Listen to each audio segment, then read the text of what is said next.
Hello, everyone, and welcome to 100 Yards of Football Sports Talk Radio. I'm going to be your host and producer this evening, Logan Landers, and joining me to do an NCAA team preview of the Ohio State Buckeyes is my man, Mr. Turner, Mr. Football, Vincent Turner. How you doing today, sir?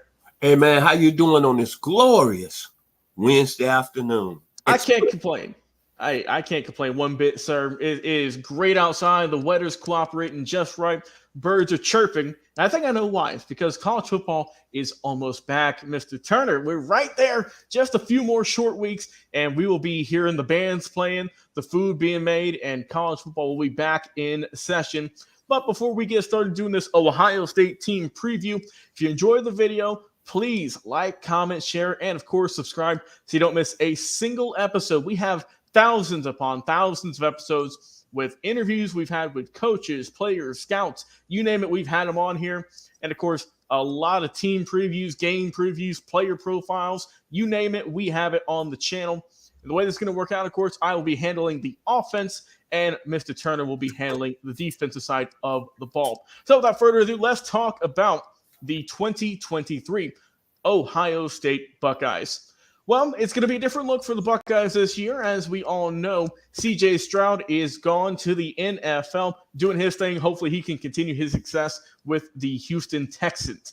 In steps Kyle McCord, a player who has not had a whole lot of experience, a lot of question marks. Last year, only threw the ball 20 times, but well, in the very, very limited action he had, he was impressive.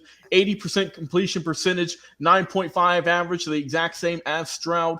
Got one touchdown, no interceptions, also was not sacked at all. So a lot of question marks there. You're losing, obviously, we know what C.J. Stroud, we've talked in length about him over the years, how impressive he was. That is going to be a very interesting thing to see how this team is going to do this upcoming season.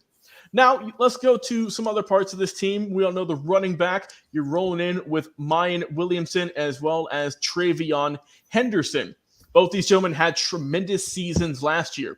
Williams, 128 carries, 825 yards, 14 touchdowns. I felt like he was severely underrated last year. Not a lot of people gave him his flowers. Maybe this year we'll see more of that. Travion Henderson, also a very serviceable backup to him. 107 carries for 571 yards with 6 scores on the year for him. And, of course, the three-headed monster, as some people like to call it, Dallin Hayden. He's coming back once again. 111 carries, 553 yards, a 5.0 average, mind you, and 5 scores. So while C.J. Stroud is gone, I'm expecting this team to, I believe, early on rely heavily on that running game because you have 3 really, really good rushers there who all ran for over 500 yards last year, all were able to hit pay dirt a few times, and I think they're definitely going to get a heavier load of the carries in the snaps this upcoming year. But that's not to say that this Ohio State receiving core is a bunch of scrubs by any means necessary. This team has some absolute units. And when I say that, I mean, of course, we all know the young man, Marvin Harrison Jr. He is making a name for himself just like his dad did. And my gosh, last year, 77 receptions, 1,263 yards, 14 touchdowns was absolutely incredible for that Ohio State team. And, of course, joining him is his partners in crime, actually, with Emeka Uboka, 74 grabs for the young man last year, 1,151 yards with 10 touchdowns. And to add to that three-headed monster like they had on the running back core, you have it with the receiving core, bringing back Julian Fleming, who last year was a solid number 3 option, had 34 catches, over 500 yards, and was able to score 6 times as well. So this Ohio State Buckeye team is still going to keep on rolling. Of course, at the tight end, you do have another really good player as well in Cade Stover, who's able to get 5 scores last year. So all in all, you did lose C.J. Stroud, but you pretty much have all of your team from last year, who was a tremendous team. We all know what they did last year, how far they got, how close they were to getting to that national championship and getting in there. But like I said, they bring back a lot of really good players. I expect great things from them. On the offensive line, let's look at those big guys real quick before we kick it over to the defense. You're bringing, of course, Josh Fryer, who is an absolute tank right there. Donovan Jackson, Carson Hinsman, Matthew Jones, and Tegra Shabola.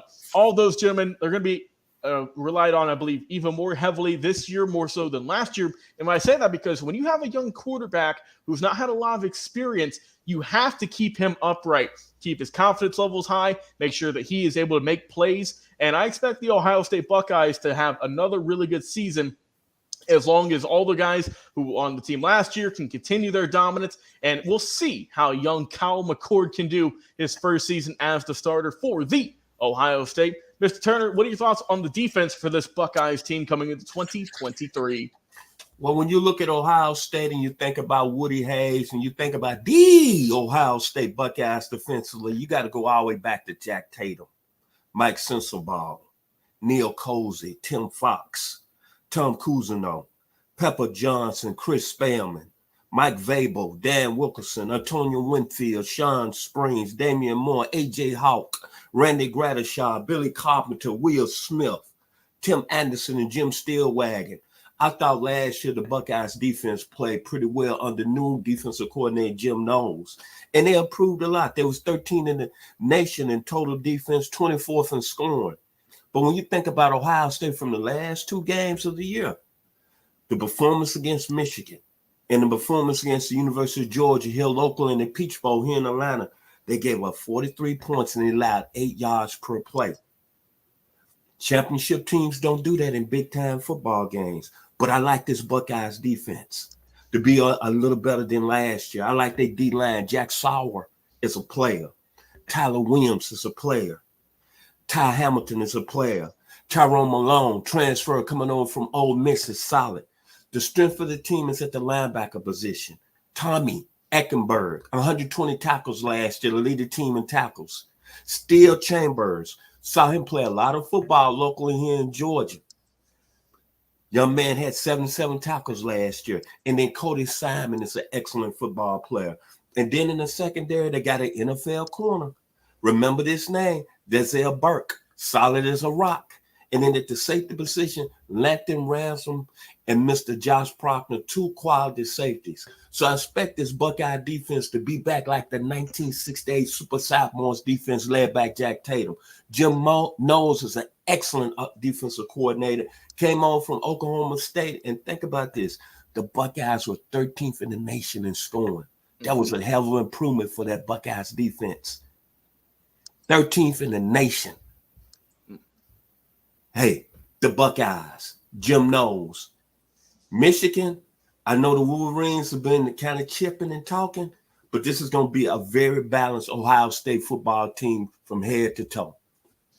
Yes, sir. Well put, Mr. Turner. And like I said, I think this Ohio State team, once again, they're back. They're locked and loaded, ready to retool and get back up to the national championship, perhaps. We'll see what this team can do this upcoming year with a new quarterback at the helm. But I am looking forward to see how this Buckeyes team can do, how many points they can do, and how good their defense is going to be this upcoming season. Mr. Turner, do you have any final thoughts you want to get out there before our show is over today, sir? Well, I want to give credit to a friend of mine that's been a real supporter of the show. You have his YouTube page. Yes, Fantasy Football GOAT Strategies. You see it right there. Yes. A good friend of mine has been awarded NFL merchandise by the NFL. His name is Stephen Killebrew Turner. We know him as Dub. He go by Dub FFG. Man, keep going good, man. You're doing excellent. I'm proud of you. God bless. From me personally, Vincent Turner, here on 100 Yards of Football. Yes, sir. Like you said, if you want to go up there, he's got some great videos, man. He's just talking about about NFL football, fantasy football. It's great look over there. And also, like you said, partner with the NFL. You're doing something right if they are partnering with you. So go check that out and give him a subscribe as well. He's closing in on 100 subscribers. Let's get him to it as soon as we can. So as always, Vincent Turner, appreciate you coming on the show, my man, and talking some Ohio State football with me today. Absolute pleasure as always. I've been your host and producer, Logan Landers. Enjoy the rest of your day, everyone, and we will talk to you again on another live episode of 100 Yards of Football Sports Talk Radio.